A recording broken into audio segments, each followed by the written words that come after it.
ये मुझे भी खबर अभी मालूम हुई है कि हैदराबाद के दो ट्रैवल एजेंसी, एक fly zone tours and travels और मक्का हज एंड उम्रा के 42 हाजी मक्का से मदीना जा रहे थे बस में, और बस को आग लगने से मालूम हुआ कि सिर्फ एक शख्स की जान बची है। कंफर्म नहीं है, बास कह रहे हैं कि पूरों का इंतकाल हो गया।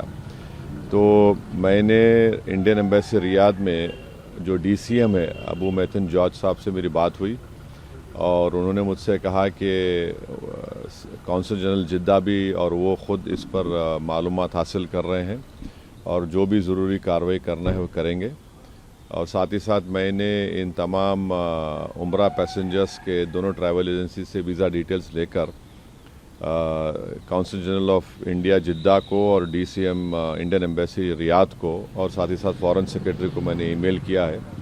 मेरी भारत सरकार से और ख़ास तौर से एक्सटर्नल अफेयर्स मिनिस्टर से जयशंकर साहब से ये रिक्वेस्ट है कि वो इमीडिएटली इस पर देखें, और अगर जिन लोगों की डेथ हुई है उनके परिवार ये चाह रहा है कि उनकी डेड बॉडीज़ जल्द से जल्द इंडिया को लाई जाए, और अगर कोई उसमें ज़ख्मी है तो उनको अच्छी से अच्छी वहाँ पर उनको इलाज हो सके। ये मैं रिक्वेस्ट करता हूँ हमारे एक्सटर्नल अफेयर्स मिनिस्टर से और भारत सरकार से।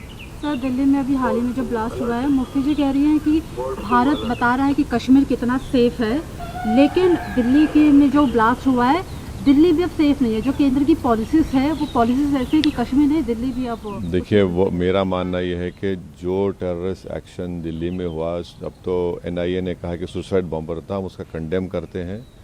टेररिज्म की कोई जगह नहीं है, इसका पूरी तरह से कंडेम करना है। और जिस तरीके से उन्होंने प्लानिंग की, कॉन्स्पिरेसी की, एलिज कॉन्स्पिरेसी की, ये सब बातें आ रही हैं, तो इसमें खुली साफ तौर पर हम उसका कंडेम करते हैं।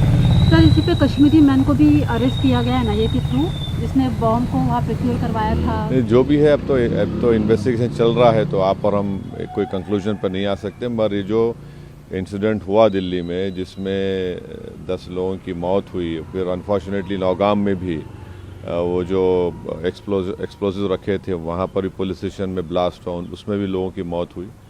वो भी हमारे लिए तकलीफ दे बात है।